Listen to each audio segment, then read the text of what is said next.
Hi everyone, it's Shannon here, and today we're going to create this super fun card featuring the Shark Week 2023 kit.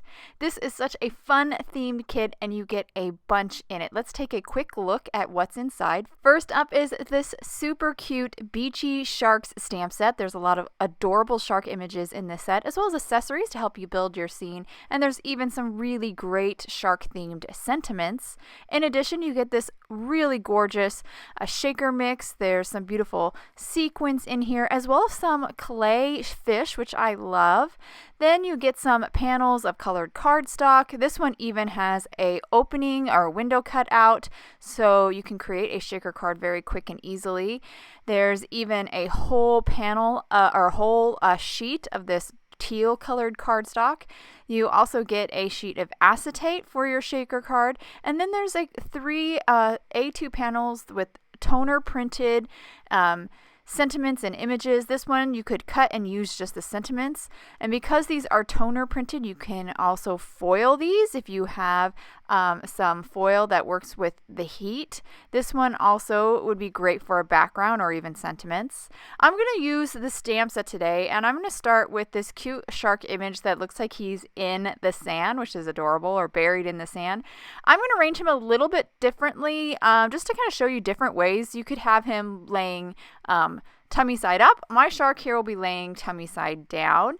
I'm going to ink up my shark in Memento Tuxedo black. I also stamped the sand bucket and shovel. And after I've stamped those, I'm going to just kind of mimic kind of the look of the mounds of sand that you see in the or around the shark. I'm going to do the same thing around the shovel and the pail. I've just penciled them in real quick, and then I'm going to grab a Copic multiliner and just go over my pencil lines, creating again those looks, mimicking that look of sand, even adding some of the dots that you can see the sand mounds have around the shark. Once I finish that, I will then let that dry completely and then erase those pencil lines, and now we are ready to kind of start to build to create like the rest of our scene, the water and the sky specifically. I did create a mask real quick. I stamped the tail onto a post-it note, a full adhesive post-it note, fussy cut around it, and now I placed it over the tail. And now I've grabbed a piece of copy paper. It's nice and straight. This is what we're going to use to create our ocean.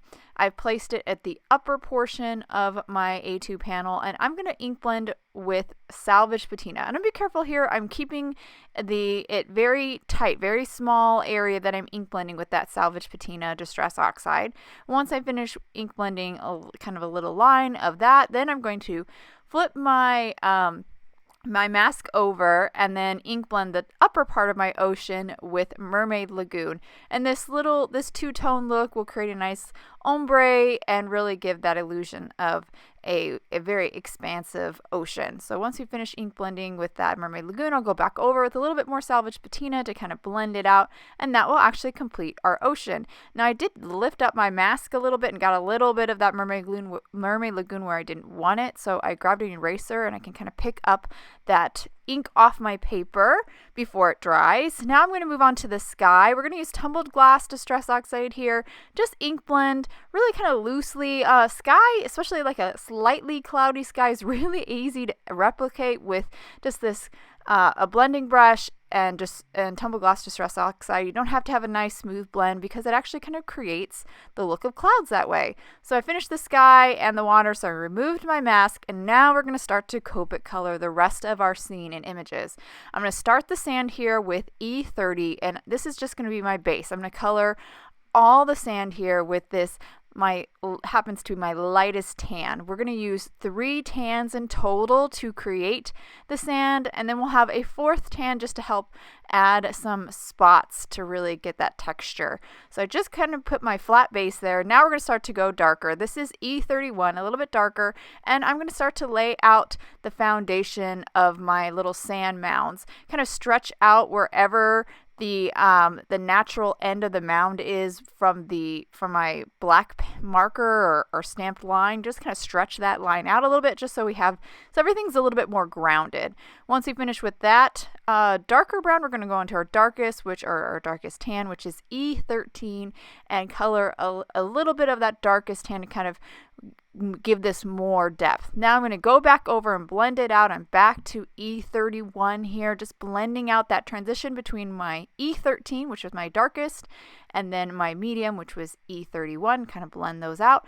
And then I'll finish up with E30, blending out the transition between my light tan and my medium tan. And that will actually complete my kind of gradation part of the sand. Now we're going to add some texture just by adding little spots here. Here's my darkest tan, which is E35, and I'm just making little dots here in the darker areas with that dark brown. Now I'm moving on to E13, my dark from the gradation, again creating little dots in the sand to just again create texture. And now we're at E31 to finish up some more of those little dots in the lighter areas. And now we're actually ready to start coloring the images.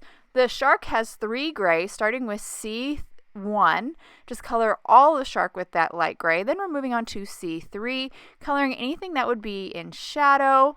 And then we'll move on to C5, our darkest, and just add a little bit to the very edge of some of our shadowed areas. Then I'm going to work my way back through and blend it out, starting with C3, my medium, blending out the transition between the medium and the dark.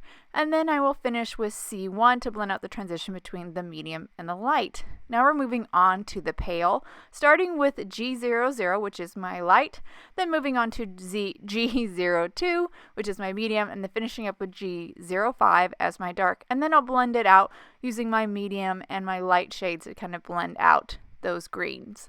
We're now moving on to the shovel, starting with our lightest orange, which is Y17, coloring the whole shovel. Then moving on to our medium, which is YR04, coloring some areas that would be in shadow with that medium shade. And then our darkest shade is YR07, coloring just a little bit of areas of those with that because this is a small shovel. And then I went back and blended it out with my medium and my light. That actually completes the Copic coloring. Now we're ready to move on to our sentiment. I'm grabbing one of the sentiments from the Beachy Sharks stamp set. I'm going to heat emboss, so I did apply some anti-static powder. Now I'm going to ink up the sentiment in Versamark embossing and watermark ink.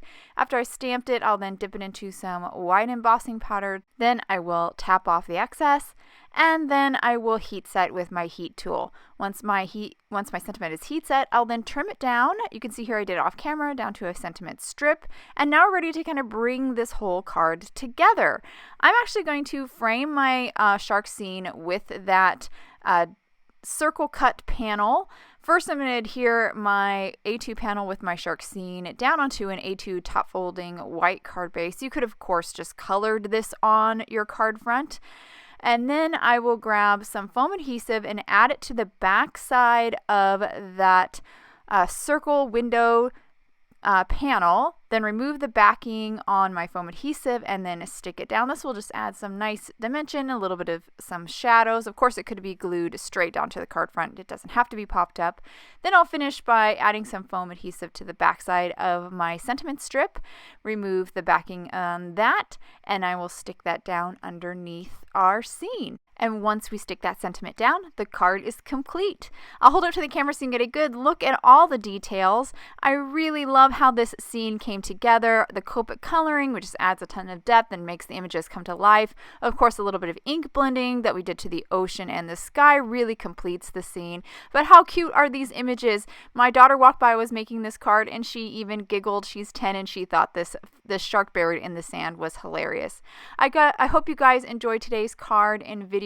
Please check out the other videos celebrating this awesome Shark Week kit. And if you have any questions about the products I use, please check out the links below in the description. Hope you have a wonderful day, and I'll see you in the next video.